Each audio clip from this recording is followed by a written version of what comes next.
رغم كبر السن ديالها، الى انها كانت واحد الانسانه اللي مهووسه بالشباب، الدراري اللي باقيين يجون والدراري اللي عاطين العين، كانت تستدرجهم وكتجيبهم للدار ديالها.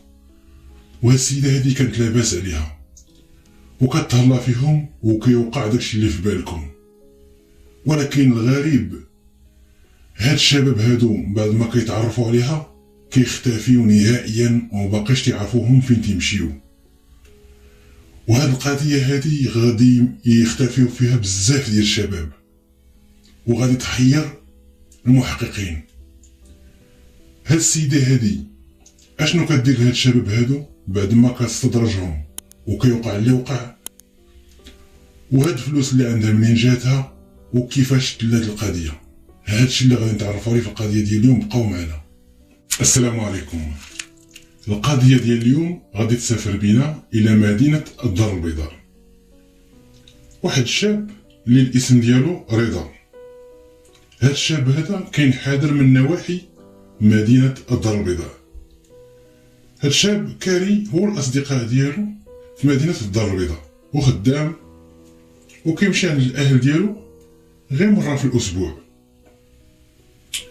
واحد الليله اصدقاء ديالو غادي يشوفوه انه السيد لبس مزيان احسن ما عنده، دار العطر، سيد انتك مزيان، تقاد على الحاله، خرج. قال الاصدقاء ديالو فين غادي؟ قال لهم دروك نجي. وهنا الاصدقاء ديالو داروا واحد الاستنتاج، قالوا ربما هاد السيد هذا كيعرف شي بنت ولا شي حاجه وغادي يتلاقى هو وياها، لانه دائما هما كيخرجوا مجموعين، كيمشيو للقهوه، كيمشيو هنا، تيمشيو هنا. هذيك الليله خرج بوحدو، الدري مقاد الحاله. راليك تيتسناوه للعشاء، دروك يجي دروك يجي، تعشاو خلاو ليه العشاء ديالو. السيد ما جاش، قالوا ربما هاد السيد جا شي تليفون، وقع شي حاجه في البلاد ديالهم في الدوار فين ساكن نواحي مدينه الدار البيضاء، راه مشى. ما اتصلوا به ما والو. الغد ليه ما جاش. النهار الثاني كيجي الاب ديال رضا، تيجي عند الاصدقاء ديالو تيقول لهم واش رضا ما معاكمش؟ راه كنت بغيت نتصل بكم وما عنديش النمره ديال شي واحد فيكم. وهاد السيد هاد رضا ما جاوبنيش يومين هادي، والام ديالو كتسول عليه ومحروقه عليه، وحنا شفنا التليفون ديالو ما خدامش، مشينا واش ما كاينش ولا شنو واقع عليه. هنا الاصدقاء ديال رضا غادي يعاودوا للبوات، قالوا ودي راه والبارح راه السيد لبس مزيان وقاد الحاله ديالو ودار العطر وخرج. ملي سولناه فين غادي قال لهم واحد شويه غادي يرجع، اي ما قالش ليهم فين بلاصه غادي. منين ما جاش قلنا ربما ياك ما مشى عندكم للدار، جاتو شي خبر مفاجئه ولا شي حاجه، وحنا الغلط اللي درنا ما اتصلنا بهش. المهم الاب ديال رضا منين سمع ان الولد ديالو متغيب، عرف ان الولد ديالو وقع عليه شي حاجه، التليفون ديالو ما خدامش، ما كاينش مع الاصدقاء ديالو، اذا وقع عليه شي حاجه. مشى لعند البوليس، السلام عليكم. وعليكم السلام. قال لهم عاود لهم من اثر زيد. دار الديكلاراسيون ديال الاختفاء ديال الولد ديالو، مشى بقى واخا دار الديكلاراسيون ديال الاختفاء ديال ولدو، مشى بقى تيقلب عند العائله والناس اللي ممكن انه يمشي عندهم، ولكن هاد الدري تقول تشقات الارض وبلعاتو، غبر والتليفون ديالو ساكت. البوليس غادي يسولوهم بزاف ديال الاسئله، مشاو يحققوا مع الاصدقاء ديالو. الاصدقاء ديالو زاكين في كلمه واحده، بانهم كلهم على كلمه واحده، بانهم ما عرفوش فين مشى. داكشي اللي كيقول هذا كيقولوا هذا كيقولوا هذا. عنده 3 ديال الاصدقاء ديالو. مازال الاب ديالو كيبحث عليه والبوليس ديرو انهم بحث عليه، حتى غادي يجي واحد السيد اخر عند البوليس، قال لهم ودي الابن ديالي اختفى. مازال هما باقيين تيحققوا في القضيه ديال الرضا اللي اختفى في ظروف غامضه، جاهم واحد الدري واحد السيد جا واحد السيد كيبحث على الولد ديالو اللي اختفى، وتيقول بان الولد ديالو رضوان، وخدام مع واحد السيد في السدور. سيد عنده محل ديال السدور، هو خدام عنده معلم. البات ديال رضوان تيقول للبوليس، قال لهم ودي الولد ديالي ما جاش، مولف لا تعطل كاع العشاء كيدخل للدار. منين ما جاش اتصلت بالسيد اللي خدام عنده، عندي النمره ديالو، قلت لي رضوان راه ما جاش للدار، واش باقي خدام ولا ما كنتصلوا به ما تيجاوبش. هنا هذاك المعلم اللي هو هذاك السيد مول المحل ديال الصدور غادي يقول الاب ديال رضوان بان الولد ديالو اصلا راه ما كملش النهار، راه خدم غير يدير شي 2 لماد وحده. وقال المعلم ديالو راه بغيت ندي الدوزان، ووين نمشي عندي واحد الضريبه طالبيني شي عائله بغيت نصاوب لهم شي حاجه في الدار ديالهم. هاد المعلم هذا غادي ياكد لبات رضوان، قال له ودي وراه دا الدوزان معاه، دا لامون دا داكشي ديال باش كيخدموا، وقال لي بقيت كنتسناه باش يرد لي الدوزان باش نسد المحل، ولكن السيد ما جاش، كنصوني عليه ما كيجاوبنيش. صافي سديت المحل ومشيت في حالاتي، قلت ربما ياك ما دا معاه الدوزان للدار ودي شارجا ليه التليفون ولا شي حاجه حتى الصباح. ولكن السيد راه ما مشاش. منين هو خرج على اساس انه غادي عنده واحد البريكول، فين مشى الله اعلم، الوالدين ديالو تيقلبوا عليه ما لقاوهش. هنا ولاو 2 ديال الشباب اللي في العشرينات من العمر ديالهم مختفيين، رضوان ورضا. رضا خدام وساكن مع الاصدقاء ديالو، ورضوان خدام صدور. هنا القضيه ولات فيها علامه استفهام كبيره. هاد 2 ديال الدراري اختفاو، ويوم ما يقلبوا عليهم ما بانش لهم الاثار. مازال هما تيقلبوا على هاد 2 دراري اللي اختفاو اللي في ريعان الشباب ديالهم، حتى غادي تجي واحد السيده عند البوليس. السلام عليكم. وعليكم السلام. قالت لهم بغيت ندير بلاغ ديال الاختفاء ديال الاخ ديالي.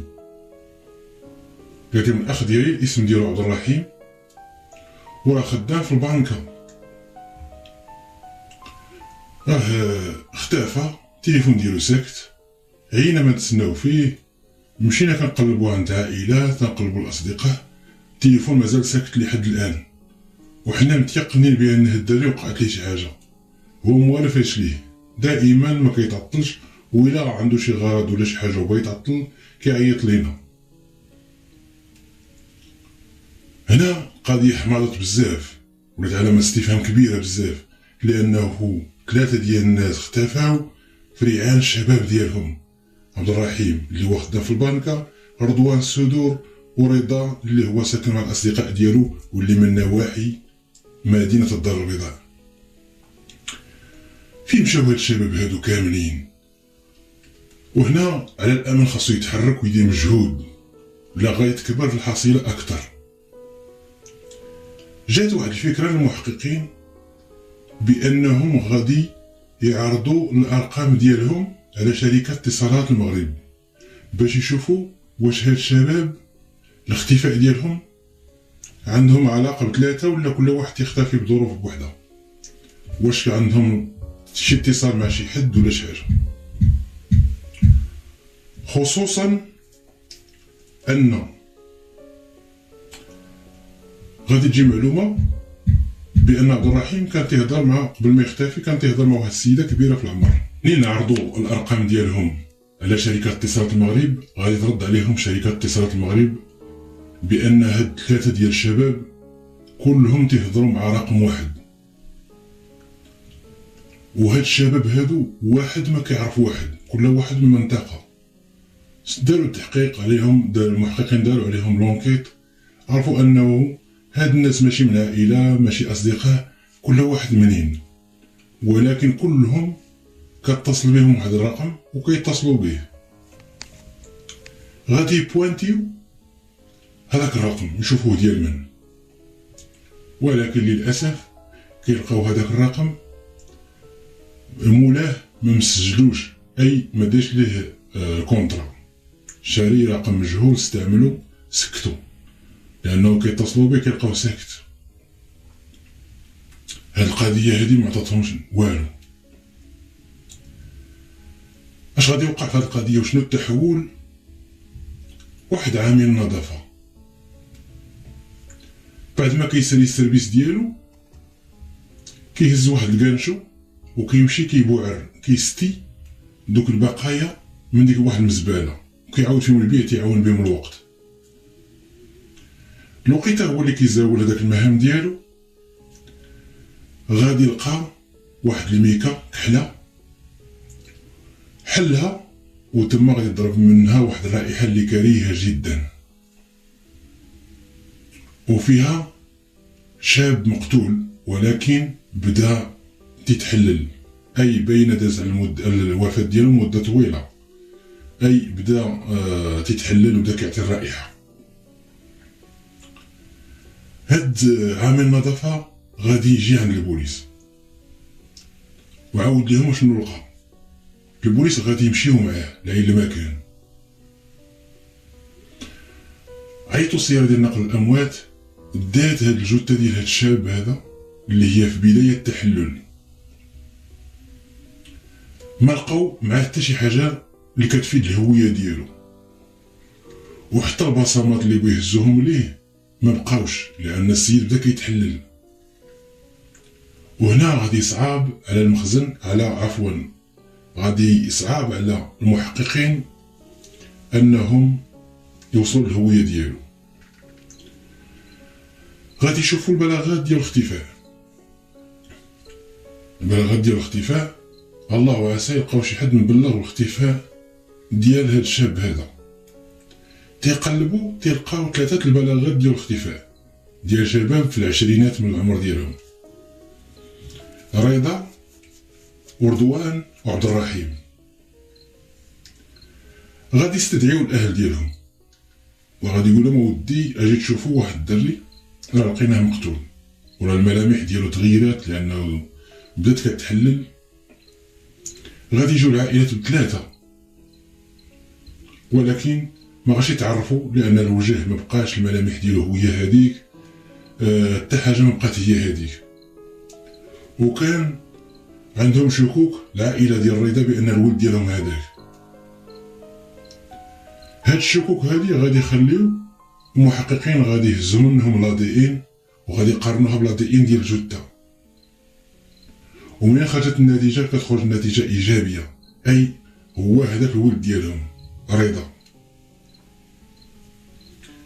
واحد المعلومه اللي نسيت ما قلتهاش لكم، ان هاد الشباب ب3 في الاونه الاخيره كتبان عندهم فلوس كثيره.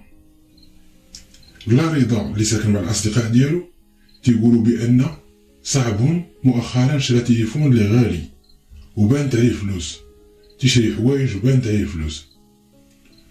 وكذلك عبد الرحيم اللي خدام في البنكه بانت عليه فلوس كثيره. منين كان تيجيبوا هاد الفلوس الله اعلم. المهم بعد ما لقاو تعرفوا على الضحيه الاول اللي هو رضا، ما غادي يدوش وقت كثيره حتى غادي يجي واحد السيد اللي كينديز في واحد الطريق غير ترابيه غير بيست، كتبان ليه واحد البلاستيكه كحله كبيره من دوك الخناشيه والبلاستيك الكبار مرميه في الخلا. تارت الفضول ديالو غادي يمشي يشرقها وتما غادي يضرب منها واحد الرائحه كريهه، وهذيك الخيشه كتشبه الخيشه اللي لقاو فيها الجثه ديال رضا. هادشي كيوحي بان المجرم واحد. ضربت واحد الرائحه اللي هي كريهه، وللاسف غادي يلقاو الجثه ديالو بحال ديال رضا، حتى هي بدات في التحلل وحتى هي ما عندهاش الهويه ديالها.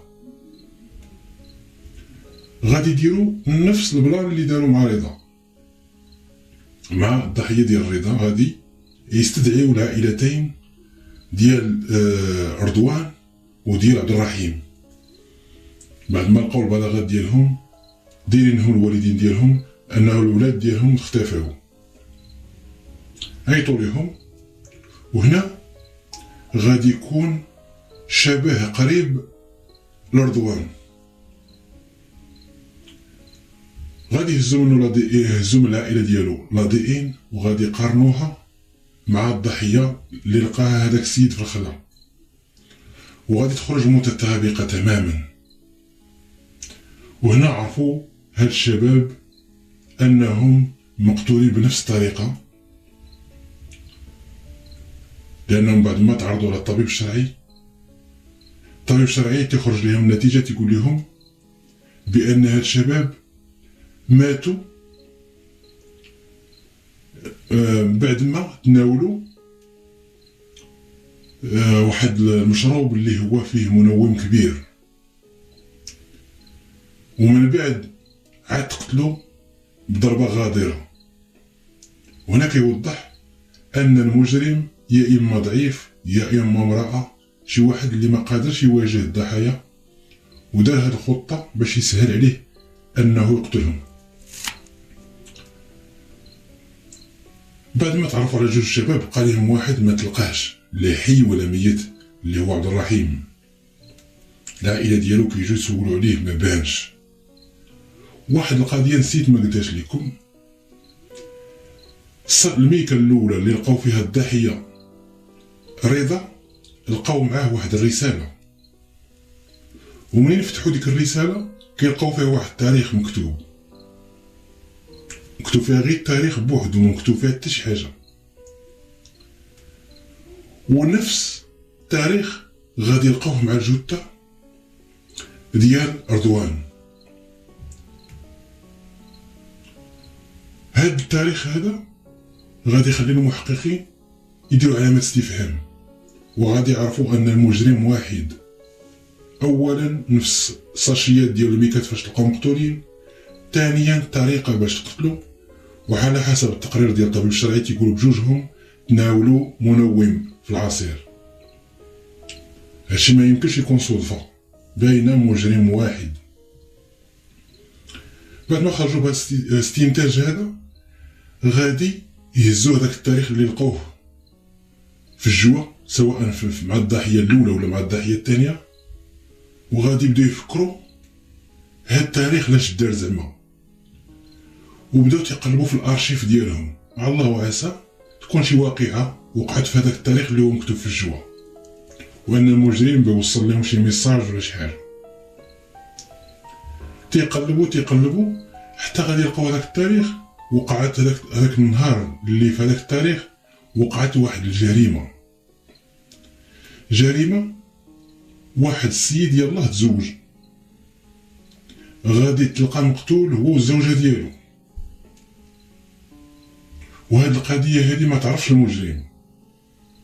واحد السيدة اللي كان مشتبه فيها واللي الاسم ديالها عائشة، عياو ما يبحثوا معاها، وكل الشكوك ديال العائلة كلهم كانوا الاتجاه ديالها. علاش؟ لأن هاد البنت هذه كانت عندها علاقة مع هذاك العريس ودوزت معه وقت طويل وسنوات، ولكن هو في الآخر تخلى عليها وتزوج بسيدة أخرى، وتيقولوا ربما هي اللي انتقمت منه ومن مرته. ولكن المحققين عياو معها ما اعترفاتش وما لقاو ضدها حتى شي دليل. وهاد القضية دازت عليها سنوات، مدة طويلة. هنا غادي يبدا يديروا البحث على هاد عائشة هادي، ربما تكون عندها علاقة بهاد التاريخ هذا. تيقلبوا حتى غادي يوصلوا للعنوان ديالها، عرفوها فين ساكنة، داروا لهم كيت عليها من اتساع، عرفوها فين ساكنة، بأنها ساكنة بوحدها ما مزوجة ما والو. ما مشاو عندها ما سولوها ما قالوها شنو وقع ما والو. غادي يبقاو عاسين عليها بزي مدني مستخفيين، وتيشوفوا الروتين ديالها كيفاش تعيش، كيفاش الطريقه ديال العمل ديال البرنامج ديالها، كيفاش تدوز النهار ديالها، كيفاش تدوز الاسبوع ديالها. حاضينها النهار الاول ما بان لهم الامور عاديه، السيده كتخرج من الدار ديالها كتقدا كتدخل الدار بحال ايتها الناس. النهار الثاني كذا ومثال هاي ما كاينش شي حاجه غريبه كديرها هاد السيده في النهار ديالها. وهاد السيده هادي ما خدامه ما والو، جالسه غير بوحدها. غادي دوز 5 أيام هما حاطين عليها العين، حتى لواحد النهار تقريبا مع شي 2 ديال الليل غادي يشوفوها انها مخرجه واحد الكروسه صغيره ديك ديال المقديه اللي كيديروا فيها ديك الصاك الكبير ديال المقديه، دايره فيها واحد الكيس ديال البلاستيك اسود وكتلفت يمين وشمال. وغادي يشوفوا واحد الملاحظه ثانيه، انها السيده دايره النقاب، وهي في الحياه ديالها العاديه ما كديرش النقاب، ولكن هذيك النهار دايره داك النقاب. تم تدافعها وغاديه وكتسدد، وهنا غادي يوقفوا عليها. السلام عليكم السلام، قدموا لها نفسهم، قال معاك البوليس. قبل ما يقلبوا هما الميكا شنو فيها سولوها اش هذاك الشيء في هذيك الميكا. السيده ما عطلتهمش، قالت لهم جثه ديال شاب. منين جا هاد الشاب هذا وشكون اللي قتلو، السيده غادي تعترف لهم بكل شيء. جا في الاعتراف ديالها ان هاد عائشه هي اللي كانت قتلت داك العريس وديك العروسه، انتقمت منهم وما حصلوش عليها المحققين شي دليل قاطع باش يدينوها بهاد القضيه هادي.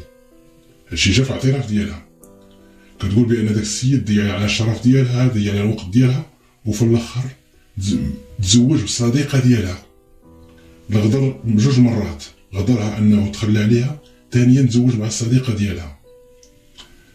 هي حست بالحكره، غادي تنتقم منه هو ومرته، صفاتها ليهم وحتى شي واحد ما شافها وما خلاتش الاثار نهائيا.